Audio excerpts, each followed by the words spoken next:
When this kind of public order campaign began, if I recall correctly, Minister Bellani was not Minister of the Interior. Right. It was Bayan Jabbar, who's now Minister of Finance. Right. Actually, it was before Byron Jobber. Really? Even, in the fall of 2004.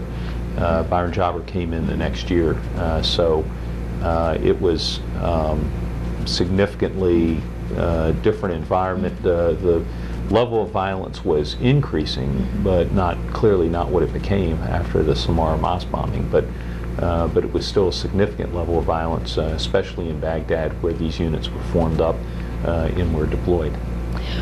When those units were engaged in 2005 in securing the elections, and likewise in 2006 in securing public order in Baghdad, did they undergo any changes in their organization in that time? Well, in 2004, 2005, basically I think the units pretty much stayed with the same organization. And they actually provided a level of security for that first elections, which was in fact a major success story on the part of the Iraqi security forces. They helped secure polling places and in the movement of people to polling places and so forth. So they actually performed what I think was a beneficial kind of role.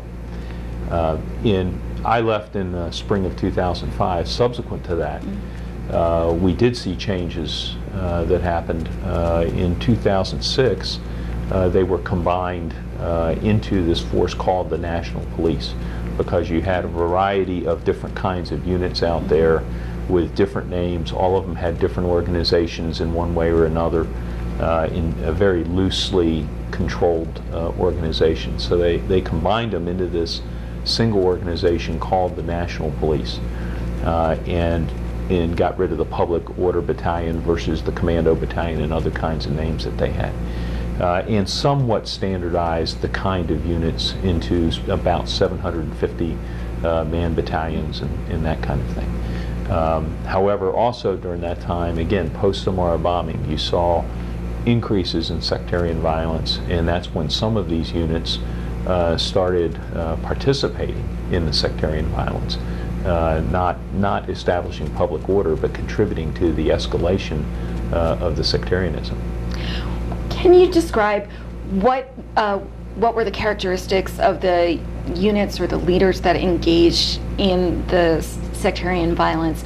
Was it actually unit behavior at the division level, at the brigade level, at the battalion level, or was it a problem with individuals within these units? I think to some degree a little bit of both. I mean, you had cases where in their off-duty time you would have members of these organizations going out participating in operations that's sectarian in nature.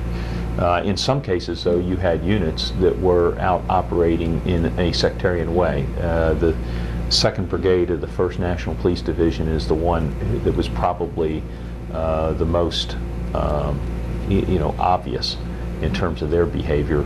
But there were others also that were out doing operations that were clearly sectarian, whether it was threat and intimidation in order to cause people to move out of their homes, or those kinds of things, all the way up to including violence against the Sunni population primarily. So you saw a mix of both, either of which is unacceptable, of course, but the one most concerning was clearly the unit behaviors that we saw.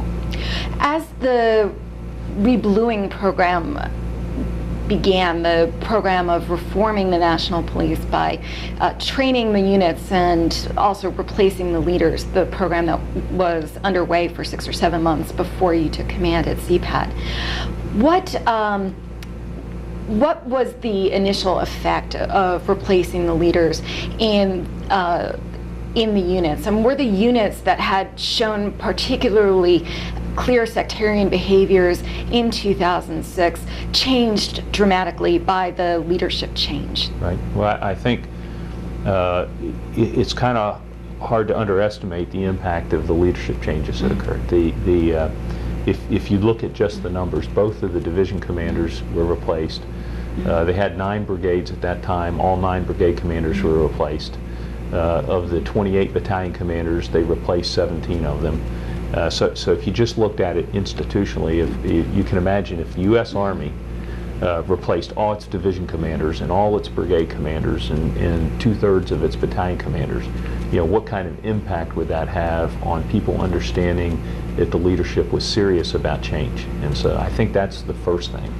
The second thing is it let people know that the kinds of behavior that had been going on was clearly unacceptable, and that people would be held accountable for the behavior of their units. And so these new leaders came in. Since that time, one of the brigade commanders of one of the brigades that came in and replaced the previous guy has since been fired because he wasn't performing, wasn't measuring up. That wasn't so much sectarianism as it was just the unit not performing well. And several more battalion commanders have been fired since then in order to put in leaders that were more capable.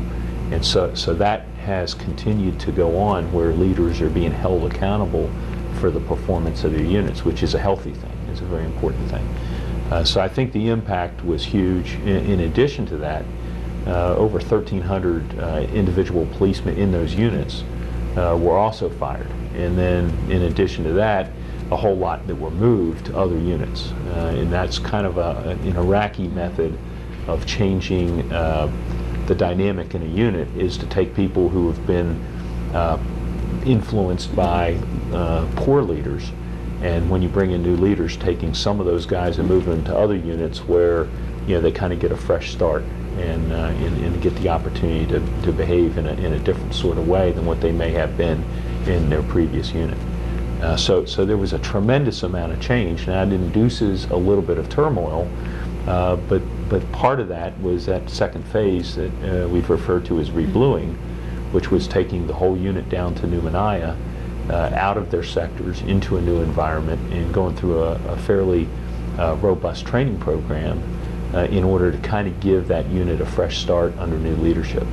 Did those units then return to the sectors where they had been previously, or were they reassigned to different sectors? Yes, some did and some didn't. It was really more a dynamic of, in Baghdad, which is where most of the units were located, is you picked up and moved a unit out, somebody else had to take over that sector. So in some cases, based on the dynamics of units coming and going, and sometimes Army units filling that space, sometimes other National Police units, some units returned back to at least a similar, if not the same sector, and others went to a completely new place.